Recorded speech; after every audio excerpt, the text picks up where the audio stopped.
This is the Entrepreneurs vs. Coronavirus podcast with your host, Ryan Kononoff.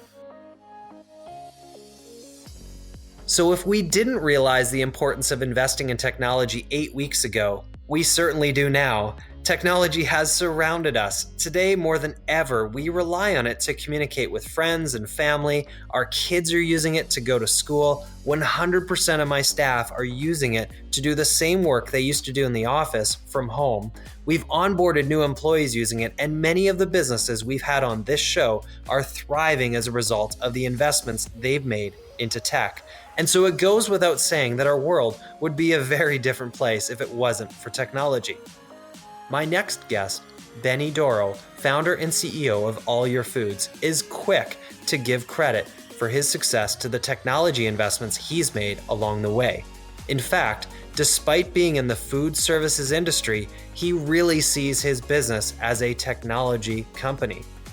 Listen to how Benny, like Damon from Centurion Trucking in episode 5 of our podcast, asked one key question right out of the gate. Who's going away? Listen to how this positioned Benny to take action towards the opportunities ahead of him without looking back. Also, listen to how Benny, like David from the town of Okotoks in episode 7, is actively using the data his technology provides to make key strategic decisions in near real time about their products, their customers, and their overall business. Benny also plugs a few key concepts for how he's dealing with coronavirus and how you can too. From doing more with less to talking to their customers, and I mean actually talking by picking up the phone, and how the best thing you can be doing right now is to see yourself as a problem solver. Benny, welcome to the Entrepreneurs vs. Coronavirus podcast. Tell us a little bit about All Your Foods for those that haven't heard of you. What do you do? Who are your typical customers? And where you're based out of, and anything else you'd like to share? Sure. Well, All Your Foods is our umbrella company. It houses several of our brands that we've got. It's based out of Vancouver right now. One of our main businesses is called All Your Meals. All Your Meals is our healthy meal delivery service. So it's membership-based. You go to allyourmeals.com. You pick a membership, which entails how many meals you want to receive a week, snacks. You choose your meals every week from a new menu that we put out, and then we make it, ship it, you get it, heat it, and eat it. No assembly required. So everything is fully prepared from scratch. It's healthy. There's no preservatives, no corn syrup, and we're probably shipping out 5,000 plus of those twice a week currently. Wow. We've got our catering division called All Your Catering, keeping with the All Your theme. We've been servicing the movie industry for quite some time. We only do industrial and commercial catering. We don't do any private parties or anything like that. We're doing a lot of volume. We've been doing movie industry production offices for a time. That's going to be interesting to talk about too, because that whole model is going to change. If you can imagine, probably the hot and cold bar at Whole Foods is also going to change as well. We've got Eat Real Meals, which is our frozen food division. So it's more standards like mac and cheese, lasagnas, chili, soups, stuff mom would make, made the same way, no preservatives. We make it, we flash freeze it. It's not membership based, but people go on, they choose their items. We deliver that twice a week as well. They're frozen. The containers that they come in can be microwaved or put in the oven. And you've got pretty much, home-cooked mom's lasagna anytime that you need it. It's always convenient to keep those in the freezer. And we have, to deliver all of this, our own delivery division called Pacific Cloud Delivery.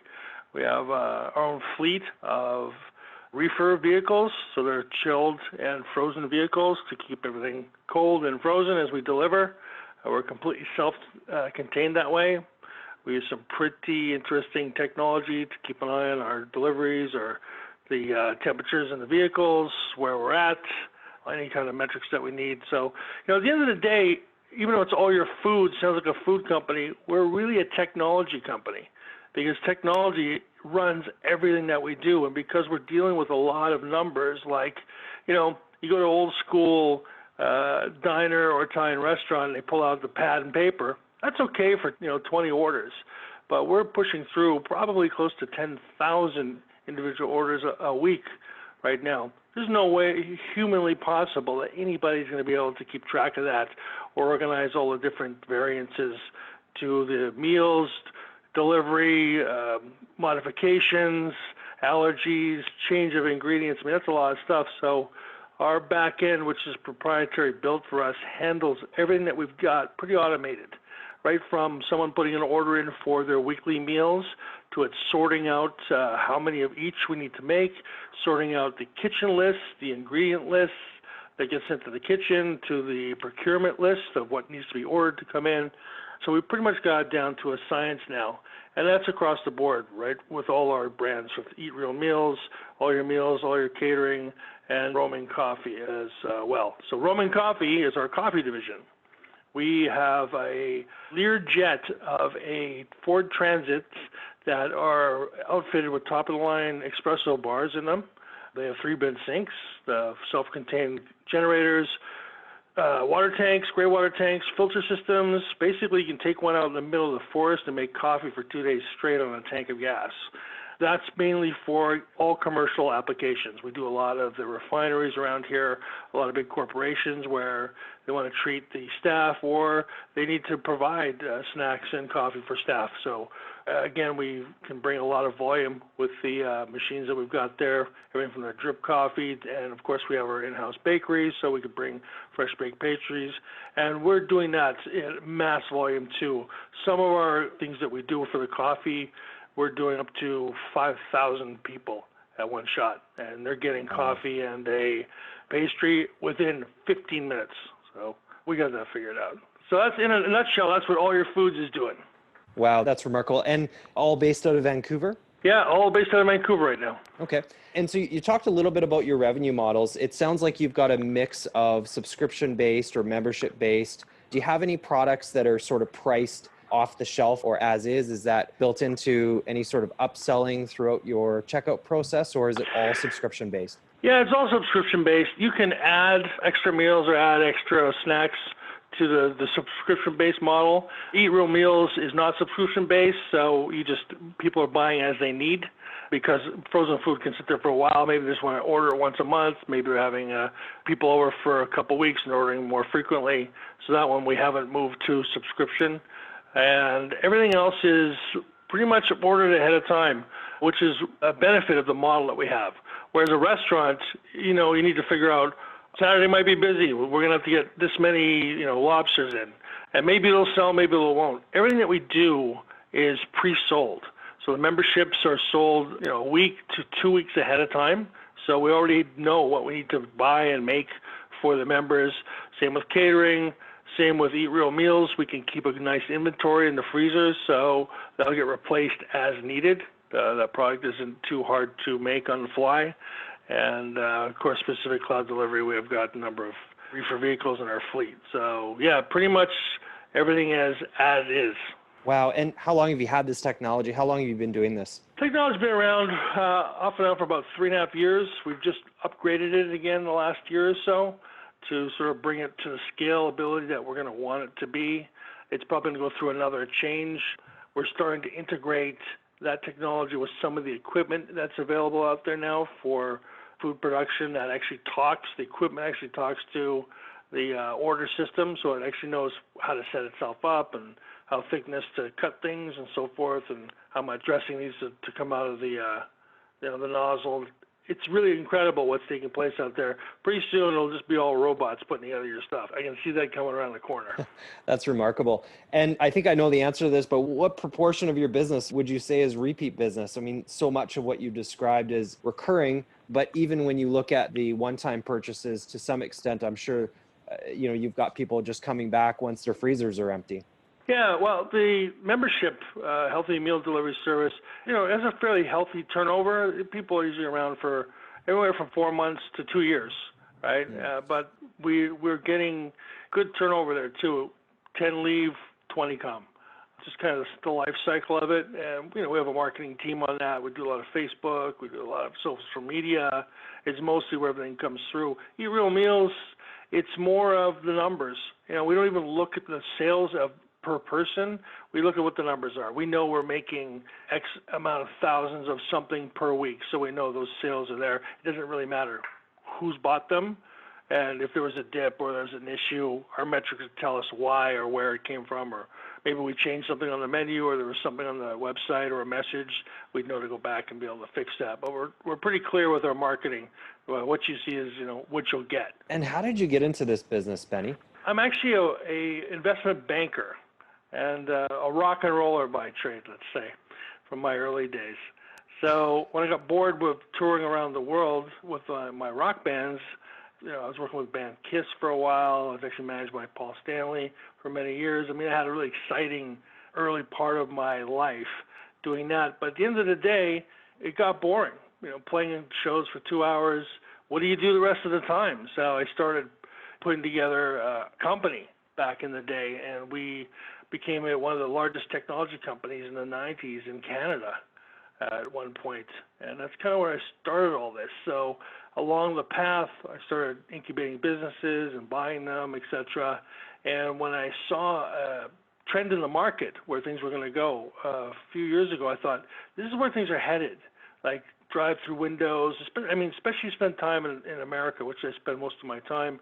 Drive-throughs are getting more and more and more. I mean, we don't really see them in Vancouver, but you go Jersey, LA, Texas, Oklahoma City, everything's a drive-through. Everything, pharmacy, gas station store you can drive up to. They'll put your Diet Coke and bag of chips in your car for you. I started thinking, these grab and goes are starting to pop up. It's really popular. People just to drive, get out of their car, or wait at home and get it. So I thought, let's get on this before it takes off. And it was the right place, the right time. So it's about 4 years ago we started all this, and so far we've got it right. I think now with everything that's taking place, we've definitely got it right. And our sales and the messages that we're getting from our customers and new customers are definitely telling us that. This episode is brought to you by ClearBridge. When Veronica and her team at Northwest Tank Lines were forced to retreat from their office due to COVID-19, she had some concerns. The biggest concern was us having to quickly move from the office into our homes remotely and separate from one another. So the communication was the biggest issue and concern for me. Not having that face-to-face contact, being in the same room with one another, and discussing issues. Despite the concerns of moving their offices remote, Veronica was confident that ClearBridge would support her team. We always know that ClearBridge is just a quick call or a video chat away. So I know if I have issues, they are resolved quickly. I rely on their dedicated team. They are always there to help us. If we run into any issues, we work together to resolve them. Within the last year, we worked together to digitally move our AP, our AR, and our payroll systems over, and it was seamless. So that also helped our transition into working from home. But there was still the issue of communication between Veronica and her staff. So ClearBridge introduced CB Meet, a secure video conferencing software, to Northwest Tank Lines. So the big thing for me was the ClearBridge Meet platform. So that allowed us to resolve that issue about communication. We use it daily. We have face-to-face contact with our staff, so everybody can feel like they're in the same room, and we can discuss items regularly. So we communicate frequently that way. It's been great. ClearBridge is helping businesses like Northwest Tank Lines and people like Veronica every day with their business solutions. Find out how ClearBridge can support your team and help you do your best work by checking out lifewithclearbridge.ca. Now back to the show. Let's talk about coronavirus. What were your immediate thoughts when coronavirus and COVID-19 started to hit the news? Well, first of all, I thought, who's going to go away? And at first I thought restaurants are going to get shut down right away. And if anybody thinks that adding takeout or pickup from these places is going to work in the long term, I said to myself, we're in the right place at the right time. And the reason being is, our price point for our meal delivery service or the frozen food is pretty much if you went to the grocery store and you got all those ingredients and made all those meals, we're offering from butter chicken to Thai prawn salad to our lasagnas to some dill salmon, and we've got a wide variety, all restaurant quality. If you're to pay for that, you're pretty much going to pay for the same. It works out to be anywhere from $9 to $13 a meal. Right, so if you're going to go to White Spot or some of the places around Vancouver, I mean, I know when I go for 2 salads, an appetizer, and 2 drinks, it's $60. I'm thinking to myself, it's going to be a treat at first, but people are going to start looking at their bank accounts going, this isn't making any sense. We can't afford to be spending $60 for 2 people, never mind a family a night. So I'm thinking to myself, if these guys don't change their model soon, they're going to have an issue with it. So sure enough, our food that's made for travel, because we're not making things like burgers and fries that are not going to sit well or reheat well, where the other guys are, like the Earls of the world, which did not change their model. I thought, well, let's just keep going where we're going, put the message out that we're addressing the COVID-19 situation, and we made some drastic changes in our kitchen as far as staffing, social distancing, testing, temperatures, sanitation went up. We have an all-new program in. I said, let's let the public know. And you can see that on our website, our COVID-19 message, all the things that we're doing to try and get it right. And so far, there hasn't been an issue. I mean, we check where everybody's been, who's a staff. They let us know. We pay for Ubers for them to come to work so that they don't have to get on mass transit. And, they signed an agreement saying to let us know if they've been anywhere else other than the grocery store than work and home. And, a couple people have stepped out of that boundaries, and they have been let go because of that. We just can't take that kind of risk. So I think we did the right things when this took place, and I think we had the right model that would just fit inside the square peg and the square hole already. And so prior to coronavirus, how many staff did you have working for you at that time, and what does that look like today? Well, we got about 30-something in total with all our drivers. It's not much less than that. It's probably down about 5 or 6 people. We've definitely refined some of the departments to do more with less, which is more important. We wanted to make sure that there was a breathing room in the space that we had and that we'd be able to move shifts around so that people weren't stacked on top of each other, and we could really maintain our sanitation logs and really keep an eye on every move that was taking place in that kitchen.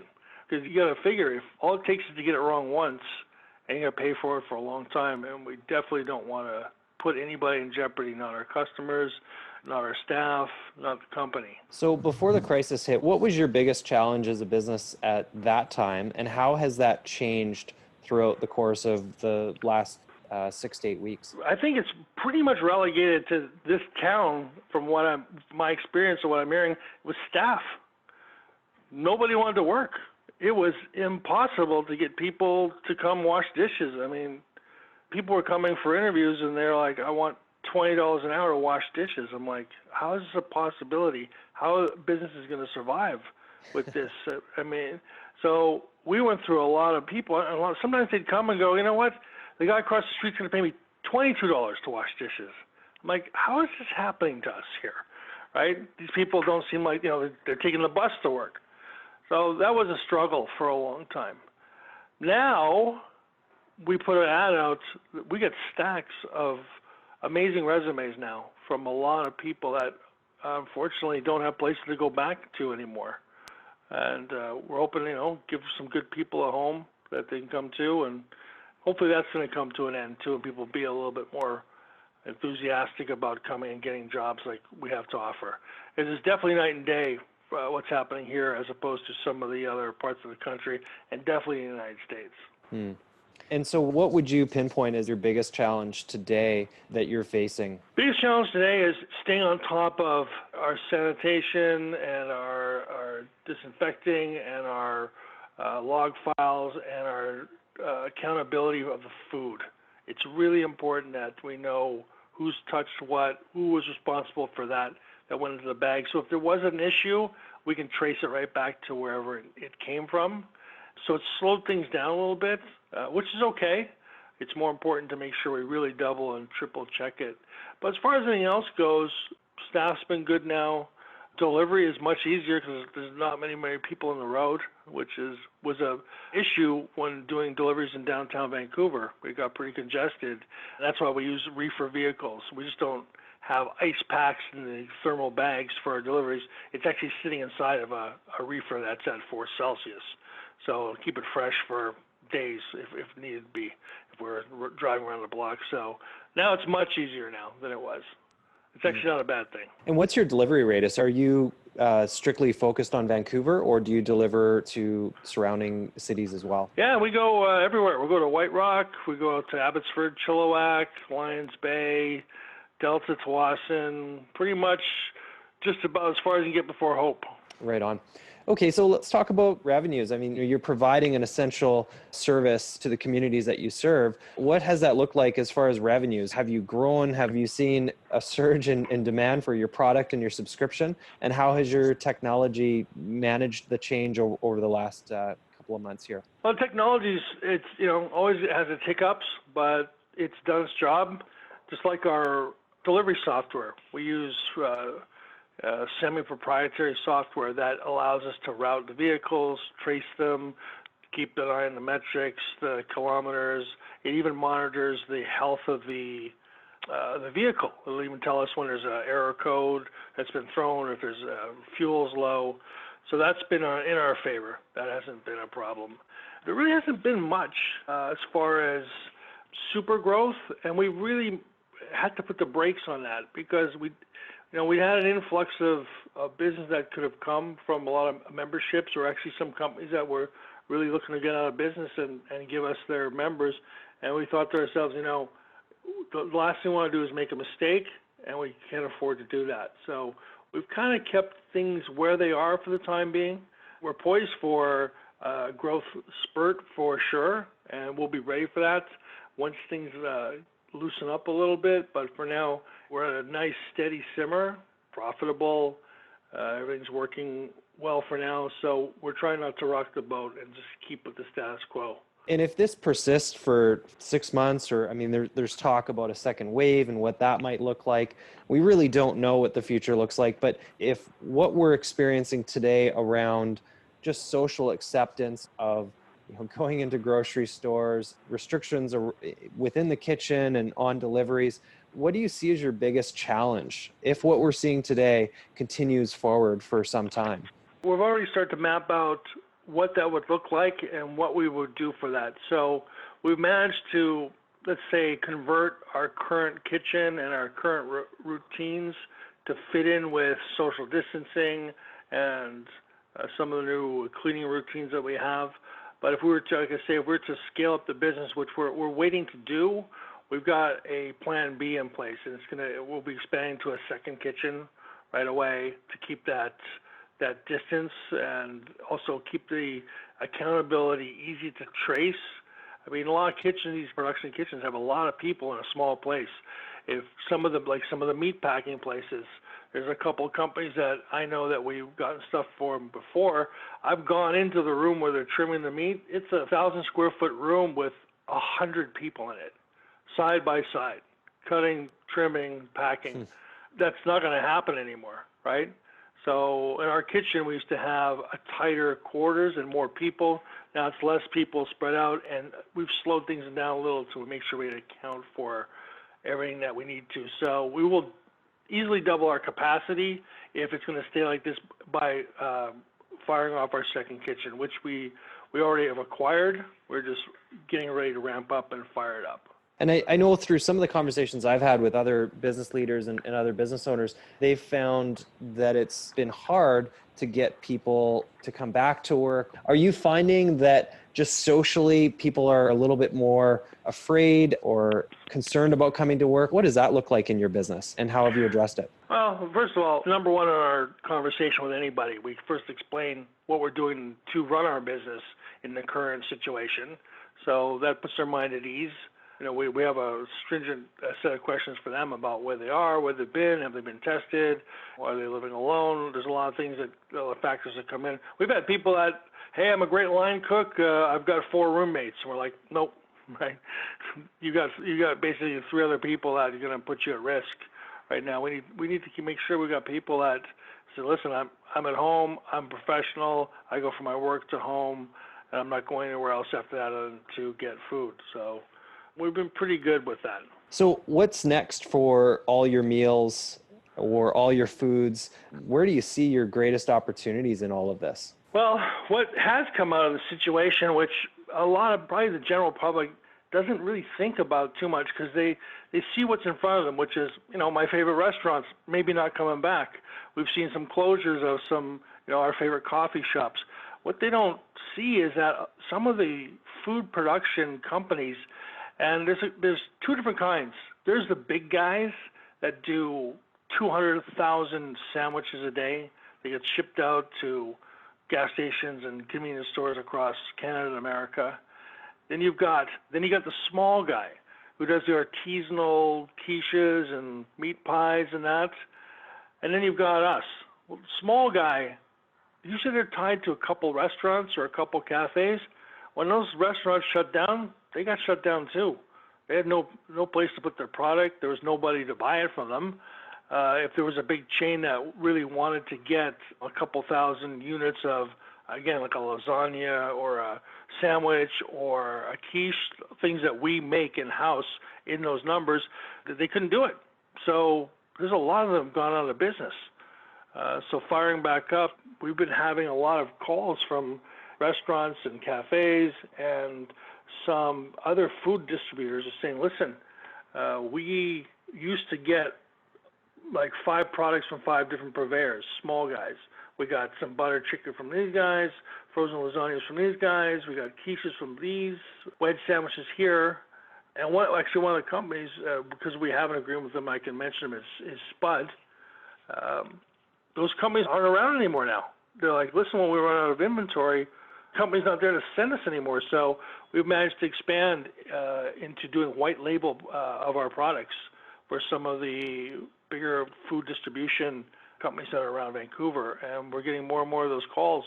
We seem to have found a sweet spot with that too. So, if you came to us tomorrow and said, by Friday, can you get me 2,500 lasagnas and 1,000 ham and cheese sandwiches and 500 quiches, my answer would be, yeah, we can do that. Not many people can say that, so we've set ourselves up for that.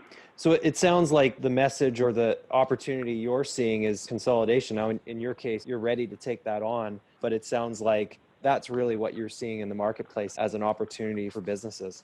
Yeah, I mean, it's unfortunate. It is sad when we have those conversations with, there's other companies too have said, listen, we used to get this great product from this company. They're shut down and they're not going to come back. Can you guys do this for us? And we've made enough of a, mark in our area that we're known for that. We're that middle guy right now. Between the guy who can do 500 a day and the guy who can do 500,000 a day, we can do right in the middle. So yeah, we're starting to fill a void for people that really need it, because when these places open up, you want to see your favorite sandwich there. You want to see your ham and cheese croissant, and if it's not there, something's going to be off, and the consumer feels it. So it's really important for these bakeries, cafes, to open up with what people really want them. And that's important also for people, right? They want the familiarity, so we're going to try and get as close as we can for them. So Benny, it sounds like you're finding opportunities, you're chasing opportunities. How are you rallying your team around the opportunities that you're finding? We have pretty close communication with our staff. We have a number of systems where you push information through. Even when they clock in, if there's important messages, it'll come up and they have to read it before they even clock in. We have weekly production meetings. We have management meetings, administration meetings. We're always keeping the staff in the know. It's really important that they feel what's happening in the company. The worst thing is when you've got a lot of staff sitting around going, I have no idea what's happening here. Does anybody know what's going on here? We make sure that we're talking to them on the floor, we're passing that information out. And, first of all, they still have jobs, and they're jobs that they're pretty happy to be at. And some of the new people who are coming are really enthusiastic. There's some people who have been at other restaurants. We have one person that had been in a restaurant for like 14 years. And that restaurant's not around anymore. It's not going to open again. And for them, it was devastating. But they came to us and said, listen, I still need to pay my rent. I love cooking. It's my career. And, we've given them a new home and they're sort of like refreshed and renewed. And we make sure we keep a good positive workforce taking place. And we're run like a car manufacturer. We don't have a restaurant culture in there. Restaurant culture I liken to like a top 40 band playing the local bar. It's fun. There's a lot of drama, a lot of proprietary equipment, and I like to play this way, and we like our lights a certain way too. Where you go see a band play the Coliseum in front of 20, 30,000 people, that's got nothing to do with what you just saw, at the local bar. They've got to get that show right every night. There's a lot of liabilities. They have a big responsibility to the promoter, to the audience, to the reputation. It's no different than us. I mean, a small cafe can blow it one day. Oh, we burnt the ham and cheese sandwich. The coffee machine was on the fritz. People will come back the next day. Send out 1,500 bad lasagnas. You're going to make a mark with that as much as you're going to make a mark with 1,500 good lasagnas. So our food factory, our technology company has run that. When you walk in there, it's very much like a manufacturing facility. It's very strict. It's very military-like in there. And it's really how it has to be run to be doing the volume that we do. There is no margin for error because you can make one bad sandwich at a Subway and someone might get food poisoning. But if you put bad mayonnaise on 1,000 sandwiches and you get 1,000 people sick and maybe kill somebody, we make sure that that's never going to be the case with us.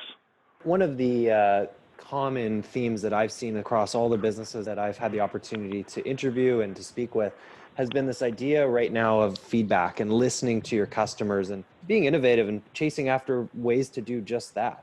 What does that look like in your business? I mean, you just mentioned this idea of a bad experience, and obviously a bad experience on scale can have a tremendous negative impact in your business. How are you listening to your customers right now, listening to your staff, getting feedback around, what the delivery process and the reception to that box being dropped off looks like? What feedback mechanisms do you have in place today that maybe you didn't previous? Can you speak about that a little bit? Yeah, well, the customer is king, no matter who they are. So we have full-time, 7-day-a-week customer service, live customer service that anybody can reach via chat, email, or the most important, a phone call. We also monitor the numbers, so it's not hard for us to figure out, if we put up 10 new dishes for people to order from, and we'll know in a couple hours what the popular dish is. Then we'll know after it's been delivered what feedback we get from customer service. And that's brought to the production meetings. It's kind of like baseball. And the way baseball is played now, with all the metrics, how they choose certain pitchers to certain batters. Before it used to be sort of gut instinct, right? I think that lefty's going to go up against that righty, and we got a good matchup.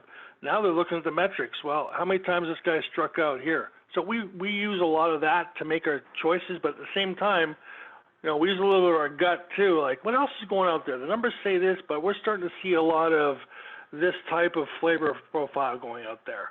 So it's easier for us to put out a quick survey, or also we do a lot of testing with new products where we'll send them out to 50 or so of our customers and look for some feedback. You guys get some free sandwiches. All we ask in return is that you're going to receive an email.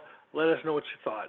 Did you like the bread? Did you like the ratio of the meat towards the cheese or the lettuce that was put in there? Helps us understand better, especially new products. And sometimes you think you got it right, you put it out there and you get a clunker and customer feedback. And believe you me, compliments come a week later, bad news comes within minutes of them getting it. So we'll know pretty quickly. So we have lots of avenues to get feedback and determine, where we're going to go with our products. I love that. I love this idea of how data-driven you are. And I mean, technology is great, but if you're not feeding the technology with data, then technology has a tremendous opportunity to fall flat on its face. And it sounds like you're really, you're really digging into all of the different data sources, from the vehicles to the different channels of communication you have with your customers right through the organization. So that's really remarkable. So Benny, for those that are listening that maybe they're struggling in their own businesses and they haven't figured out how to pivot right now, or how to shift or what kind of innovation they can chase after, what resources or suggestions could you make to them? It's all about solving a problem or solving a need at the time. So I've had friends who are in business. One was a voiceover professional. And when this hit, shut down, right, completely. And it's like, what am I going to do? This is the only thing I know how to do. Well, that's because you say it's the only thing you know how to do. What is online that's available for you? There's a lot of websites that require voiceover or some sort of spoken words, or there's answering machine companies that want professionally sound voices for their answering machines. I said, you need to go out there and find out what attracted to you. You might have to make a change. Maybe you're not going to get to do what you really want to do anymore, but you might find there's another path that had something that was going to work out for you and make you just as happy. When you're a company, though, for example, I have a charity in the United States called Kids in Seats, and here's a perfect example of it. We take tickets from the New York Yankees, the Mets, the Knicks, the Nets, the New York Philharmonic, because some of my businesses are based in New York City, and we put over 180,000 kids in these seats who are from inner city kids who don't have a chance, right? That's the business of that 501c3 charity. Well, as soon as this hit, do you think there's a baseball game to send anybody? Do you think there's a concert that these kids could go to? Not a chance. And we know that coming up ahead is not going to happen for a year. So what are we going to do? Well, the donations stop because there's nothing to donate to, right? What are they supposed to donate to?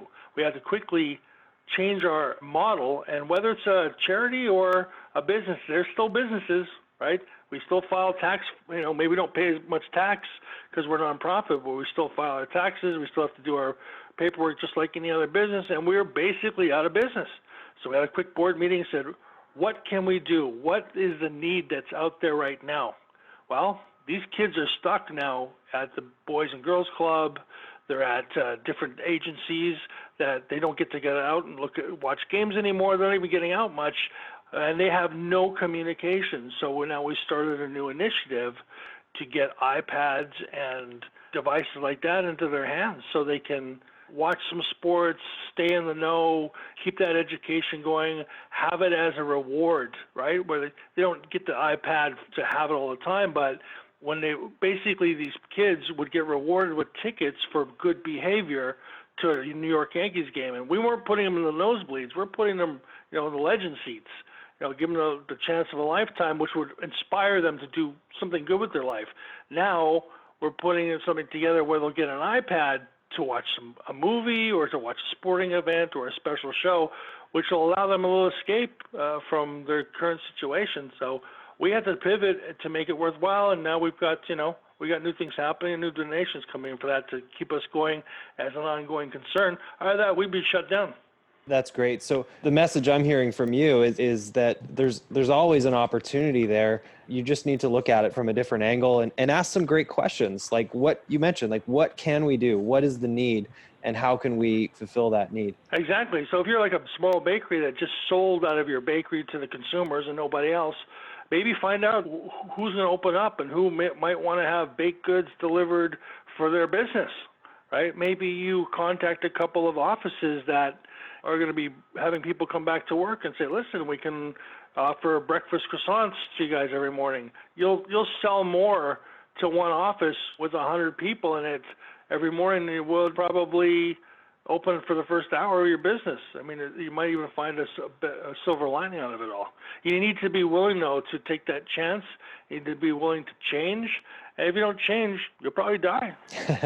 I love that. I've seen a couple of places now, this idea of innovate or die, right? It's like right now, that's the most important thing in business. You either need to change and adapt to the world around you, or you won't be around and you certainly won't be relevant tomorrow. True that. Benny, thank you so much for being on the show. What's the best way for people to reach out to you if they'd like to connect? You can head to allyourfoods.com. You can always send me a message through there.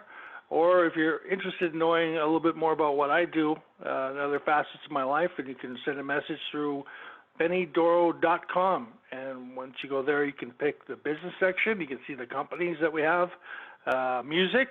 You can see some of the music stuff that we do. And there's a whole chef section where I've got probably over 1,000 how to make meals with videos and photographs up there for anybody who's interested. Love it. Thanks again, Benny, for being on the show. Thanks, Ryan. Appreciate it. Thank you so much. Thanks for listening to the Entrepreneurs vs. Coronavirus podcast with your host, Ryan Kononoff. For complete show notes and additional information, visit clearbridge.ca/podcast. Ryan is the founder of ClearBridge Business Solutions. To find out how investing in technology can help your business, especially during uncertain economic times, visit lifewithclearbridge.ca. Connect with Ryan on LinkedIn or on Twitter at Ryan Kononoff. That's RyanKononoff. Thanks for listening.